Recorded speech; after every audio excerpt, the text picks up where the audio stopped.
साबरमती से प्रयागराज की ओर आगे बढ़ने के लिए बुंदेलखंड एक्सप्रेसवे मात्र 44 किलोमीटर दूर है। अतीक का काफिला 44 किलोमीटर के बाद बुंदेलखंड एक्सप्रेसवे पर चढ़ेगा और लगभग 350 किलोमीटर की दूरी वहां से प्रयागराज रह जाएगी। हमारे सहयोगी रतीश लगातार फॉलो कर रहे हैं, काफिले के साथ आगे बढ़ रहे हैं। अभी रतीश, कहां पहुंचे हैं आप? लोकेशन क्या है करंट और आगे की डिटेल्स?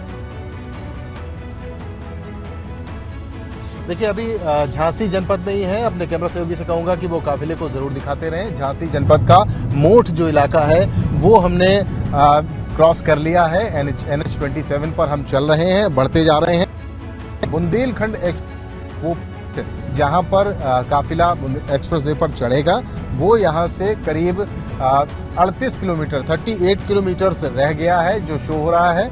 और ये NH 27 पर ये कुछ सड़क में मरम्मत का भी काम चल रहा है। ऐसे ही ऑब्स्टेकल बार बार स्पीड को रोक देते हैं और ऐसे में अब जो शो हो रहा है 38 किलोमीटर, वो पॉइंट जो बुंदेलखंड एक्सप्रेसवे पर ये काफिला चढ़ेगा। लेकिन अगर टोटल डिस्टेंस की बात की जाए तो 350 किलोमीटर के आसपास का ये काफिला, अभी इस 350 किलोमीटर के आसपास का जो डिस्टेंस है वो इस काफिले को तय करना है और 6 घंटे के आसपास का वक्त बताया जा रहा है जब इलाहाबाद ये काफिला पहुंचेगा। काफ़ी तेज गति से अब बढ़ रहा है, लेकिन बीच बीच में कहीं पर सड़क में काम होता दिखता है, कहीं पर ऑयल टैंकर्स दिखते हैं, कहीं पर ट्रॉली आ जाती है। इस तरीके के जो हिंड्रेंस हैं, चूँकि एक्सप्रेसवे है, ऐसे में स्पीड में थोड़ा सा विराम लगता है।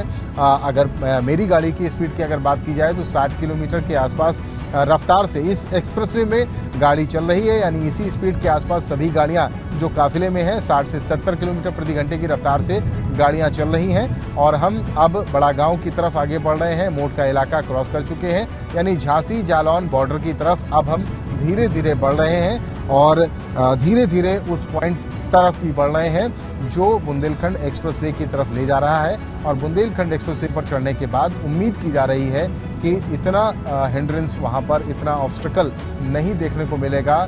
गाड़ियों की रफ्तार थोड़ी तेज होगी ताकि जो नेचुरल लाइट है उसमें क्लियर विजन भी रहता है। लेकिन गाड़ियां अगर सामने आ जाती हैं, भारी वाहन आते हैं, तो गाड़ियों में थोड़ी सी स्पीड में विराम भी लगती है। फिलहाल लगातार काफिला आगे बढ़ रहा है। अतीक अहमद को कल, यानी कुल मिला के रतीश, दिन छिपने से पहले रोशनी रहते रहते नैनी पहुंचने की कोशिश रहेगी काफिले की।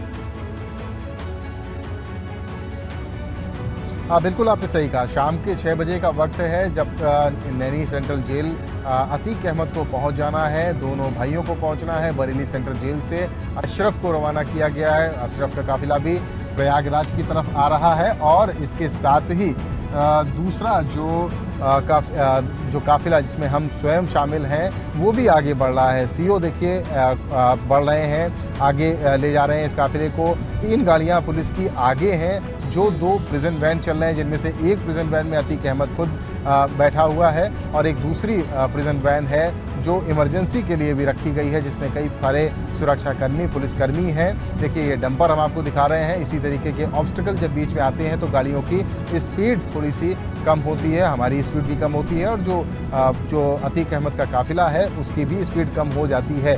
तो ये जालौन की तरफ बढ़ता हुआ काफिला, झांसी और जालौन के बॉर्डर की तरफ ये काफिला लगातार बढ़ रहा है। जी बिल्कुल, तो देखिए 36 किलोमीटर से कम ही का दूरी तय करना होगा बुंदेलखंड एक्सप्रेसवे पर बढ़ने के लिए।